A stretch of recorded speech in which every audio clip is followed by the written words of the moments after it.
কাট। আজকে হচ্ছে বল প্রিয়া, একবার এদিকে আয়।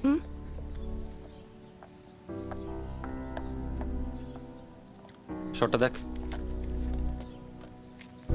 এই দেখ পর পর ইঞ্চি কিরকম লাগছে তোকে, দেখেছিস? কি হচ্ছে কিছু বুঝতে পারছি না। প্রিয়া, তোকে এত নার্ভাস আমি কোনোদিন আগে দেখিনি। এতগুলো লোকের মাঝে তোর আর আমার সম্মানটা কোথায় থাকছে একবার ভেবে দেখেছিস? পিকু, আমার একটু সময় লাগবে। এত কি করে হবে লাঞ্চ বল? ব্রেক। প্রিয়া, হ্যাঁ প্রিয়া, দাঁড়া। এনে হয়ে গেছে আমার চিঠি লেখা, ধর। উনি বোধহয় এতক্ষণে চলে এসছেন। ঠিক আছে, তুই এটাকে কাউকে দিয়ে এটা পাঠানোর ব্যবস্থা করে দেবো ওনার কাছে। থ্যাংক ইউ পল্টুদা। ওকে, চল যা।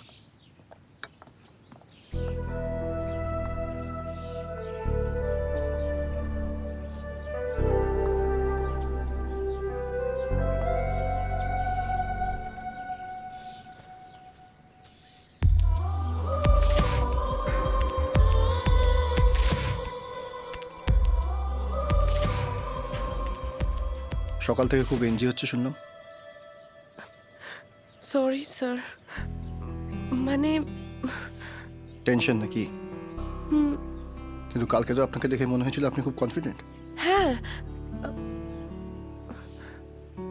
কালকের ঘটনার জন্য ইস, কি যে হলো।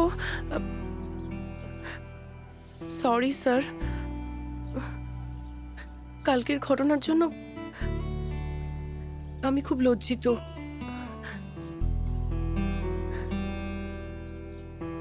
এটা পড়ে পারলে আমাকে ক্ষমা করে দেবেন।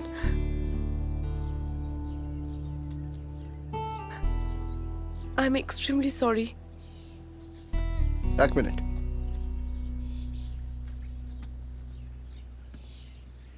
ডিসিশন পেন্ডিং রাখা আমার স্বভাবে নেই। আমি চিঠিটা এক্ষুনি পড়ে আপনাকে জানিয়ে দিচ্ছি যে আমি আপনাকে ক্ষমা করতে পারবো কি পারবো না।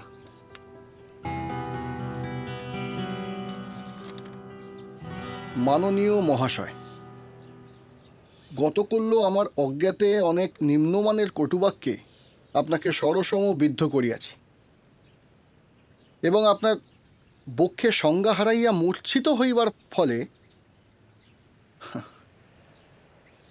এটা কি ক্ষমা নাকি প্রতিশোধ? পুরো চিঠিটা পড়লে তো দুটো দাঁত খুলে আমার হাতে চলে আসবে। Sorry sir. এটা কে লিখেছে? আপনি? না না, মানে কিভাবে ক্ষমা চাইবো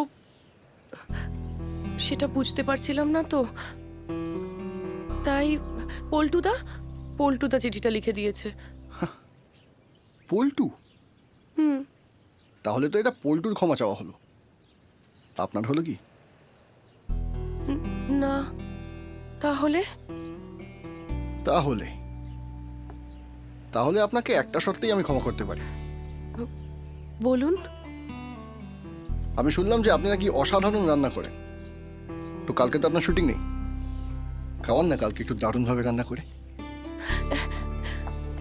নিশ্চয়ই, কোনো প্রবলেম নেই।